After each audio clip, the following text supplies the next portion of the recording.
In this video, I'm going to be fixing my main floor bathroom subfloor. You can see the discoloration on the chipboard. I did see this damage when I bought the house a couple months ago. The tile was all cracked up and you can see the toilet was kind of sinking in. Previous owner said they were going to fix it. They kind of fixed it, didn't do a really good job. So you can see this edge here has a floor joist under it and it is screwed in place with some screws. There is a floor joist in the center and obviously it's screwed to that as well. The lateral parts have no support underneath them, so the plywood and chipboard move a little freely. So I am going to put some supports under there, but the major problem is actually this corner here. So there's no floor joist under this. So you can see just with my hand how much deflection there is. If I put tile on top of this, there is no way that that tile will last. It'll definitely crack right along that joint. So I am going to get under there and get some wood underneath that as well. Looking from the basement, you can see where the chipboard and plywood kind of separate there, and you can see this is obviously the worst side. So that's where you're going to get the most deflection in the floor, but I'm essentially going to get some 2x10s and get them under every single joint. Now if you look at the insulation, it's really trashy as well along the rim joists. Because I'm going to get 2x10s in there, I'm going to do some of the insulating now. So I did get some 6mm plastic, some spray foam, a couple of shims, and then I got this rock wool R22 insulation, and I'm going to use that into the rim joists. Some of the stuff I got was some 2x10s. I got subfloor adhesive and some PL construction adhesive, utility knife. I got some 8D nails, which are 1.5 inch length for the joist hangers. Grabbed a box of flooring screws.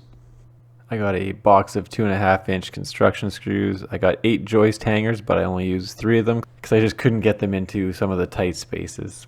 Now you can see I've already insulated the rim joists. Like I said, I'll do a separate video on that. Basically spray foam, then I insulated them, cut the 6mm plastic, and then use acoustic sealant, and then just staple through the acoustic sealant to make sure that they're airtight. This corner one, I had to do a little bit of fancy work there just so that it was a little bit more insulated. So you can see I put a little rope on this thing just because there's no way to fit your hand in behind. That was so it didn't go too far, and it was actually really useful. So you can see on the left side I got it on top of the sill plate, which was actually quite fortunate and resulted in a really tight seal between the sill plate and the floor above it. And then I used that rope to hold it in place. So anyway, I was happy with the rope, worked out really well. Now this is where I'm going to use a joist hanger. Now before I reinforce that floating edge, I am going to do a bit of insulation work in that section as well. So you can see I'm just sort of doing a dry fit here. I do use a joist hanger and I'm going to use a shim there just to tighten it up against the floor once I've got it in place and nailed in. And then I've got my lateral brace as well. I had to notch it out so that it didn't hit the plumbing, but that's okay. It's not really holding up the whole floor. It's just providing some additional support where that piece was cut out.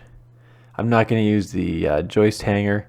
I'm just going to put nails through the back side of this board and through into the other board. So there you can see, used 4 nails into the joist hanger. I took a cedar shim and just banged it into the joist hanger just to tighten everything up. And then I did cut out this one 2x10, and essentially I'm using 4 nails into each board, and those are 3.5 inch hot dip galvanized nails. And you can see the plastic running in there from where I insulated behind. Basically I'll never be able to access this area again, so I did want to get that insulation done. Now because these are 2x10s and I just have a 10-inch miter saw, I do have to use a circular saw for this. So if you have a sliding miter saw, you might be able to get away with that, but if you have a circular saw, it's fine. It's not fine carpentry work here. So pretty much all the pieces I did do a dry fit to make sure that they actually fit properly. Again, I wanted to use joist hangers here, but I just could not fit them in there. Basically, I would never be able to nail in the backside. So instead, I nailed once again through the existing floor joist into the lateral support, and then I put some the construction screws on an angle on this one.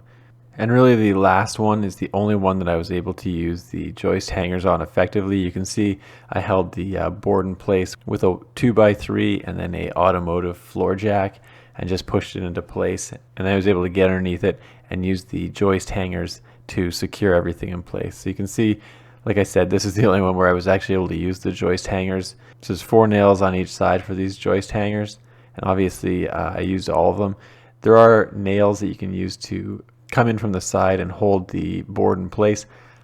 Just because this one's tight and there's no way that board's going to move around in there anyway, I didn't use all 4. I just put a couple nails into each one. So that's everything I came up with. Basically, there's now a 2x10 under every seam between the chipboard and plywood that the previous owner has sort of created.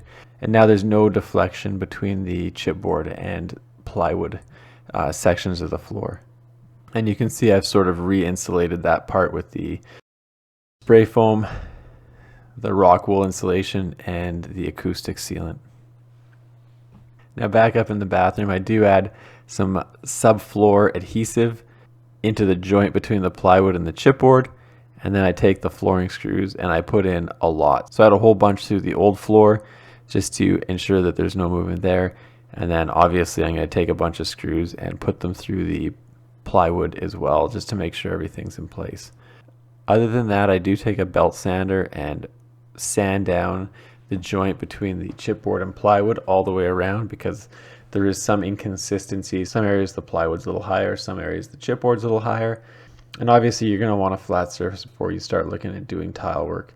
So anyway, that's what I came up with for this particular situation.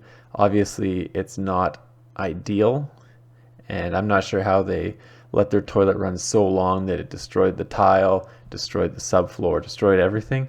But hopefully it's good. I know there's discoloration in the chipboard, but it still seems to have quite a bit of structural integrity to it. It's just a bit of discoloration.